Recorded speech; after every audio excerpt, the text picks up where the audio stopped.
आपल्याला फक्त cigarette पेटवण्यासाठी lighter दिला नाही, या कारणासाठी आपल्या सख्या चुलत भावाचा खून करण्यात आला आहे. सिंधुदुर्ग आहे.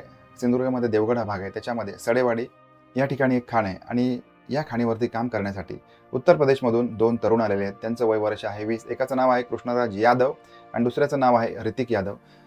कृष्णराज याने आपला जो चुलत भाऊ आहे याच्याकडे रात्री सिगरेट पेटवण्यासाठी लायटर मागितला आणि त्याने हा लायटर दिला नाही.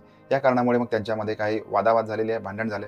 त्याच्यामुळे जवळ असलेली टॉमी त्याने उचलले आणि आपल्या चुलत भावाच्या डोक्यामध्ये घातले. हा वार इतका वर्मी बसला, इतका जबरदस्त बसला की जागच्या जागी त्याचा चुलत भाऊ रितेश खाली कोसळलेला आहे आणि ही जी टॉमी आहे ही एका पाण्यामध्ये फेकून दिली आणि कृष्णराज या सगळ्या घटनेपासून पळून गेलेला आहे. दुसऱ्या दिवशी सकाळी त्यांचा सुपरवायझर किंवा मुकादम तिथे आलेला आहे आणि त्याने या सगळ्या गोष्टींची चाचपणी केली. त्यांच्या कामगारांपैकी 2 कामगार तिथे दिसत नाही. त्याच्यामुळे मग त्याने चौकशी केली. त्यावेळेला रितेशचा मृतदेह त्याला आढळून आला आहे. त्याच्यामुळे मग त्यांनी पोलिसांना पाचारण केले. पोलीस आलेले आहेत आणि पोलिसांनी रीतसर कारवाई करून कृष्णराजला अटक केली.